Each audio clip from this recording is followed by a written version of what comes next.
오늘은 요한계시록 연속 설교 두 번째로 제목이 지상교회는 결국 승리한다 라는 제목입니다.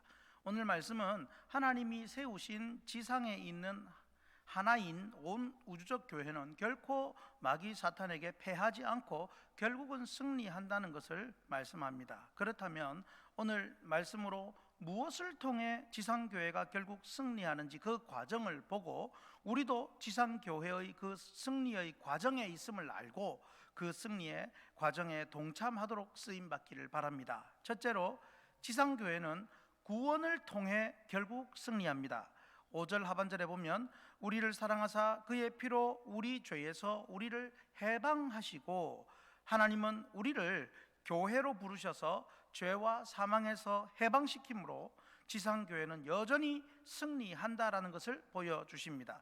교회에 새 가족이 들어오고 믿는 자가 생기고 세례받는 사람이 생긴다는 것, 그것이 곧 교회가 승리하는 현상입니다. 그렇습니다. 교회가 승리한다는 증거는 공교회를 통해 말씀을 듣고 믿는 자가 생기고, 또한 삼위일체 하나님의 이름으로 공교회에서 세례가 시행되는 것입니다. 세례는 삼위일체 하나님의 이름으로 받음으로 더 이상 마귀 사탄의 종이 아님을 선포하는 예식입니다. 이렇게 마귀 사탄을 대적하고 교회가 승리하는 것을 보여주는 그 절정이 세례식이라고 할 수 있겠습니다. 그러므로 내가 믿음으로 살아가는 것, 내가 예수 피로 구원받은 자로 살아가는 것, 이것이 바로 지상교회가 승리한다는 증거를 보여줍니다.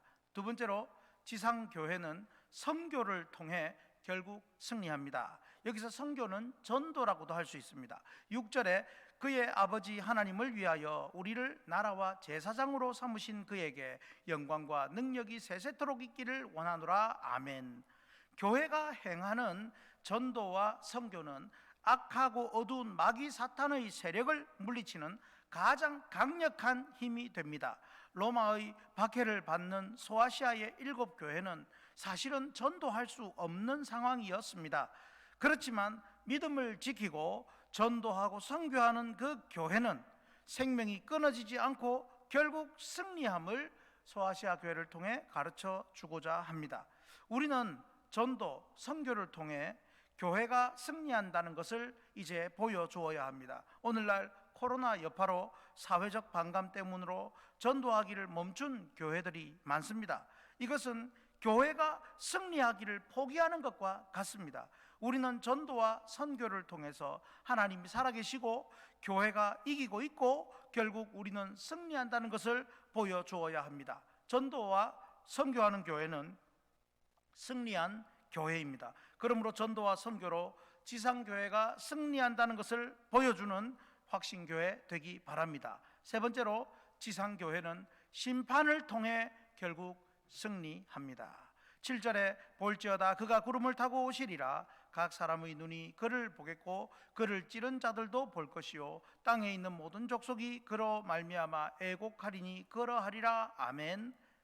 이 구절을 해석할 때에 사실 요한계시록 전체도 마찬가지지만 부분적 과거론으로 해석해 보면 7절은 예수님의 재림이 아닌 예루살렘 성전이 다시 파괴된 AD 70년을 의미합니다. 이 말씀을 통해 주님의 심판은 물론 세상 종말 때 임할 것이지만 그때만 뿐만이 아니라 어느 시대나 공의롭고 정의롭게 시행되고 있으며 결국 세상을 향한 주님의 심판은 곧 교회를 통하여 나타납니다. 그리고 교회를 향한 승리와 소망을 안겨주는 것임을 우리는 알아야 합니다. 그러므로 우리는 막연하게 재림만 생각하고 기다리고 있을 것이 아니라 이 세상 역사 속에서 시대마다 주시는 주님의 심판과 승리가 있음을 알고 소망하면서 구원을 확신하며 선교해야 합니다.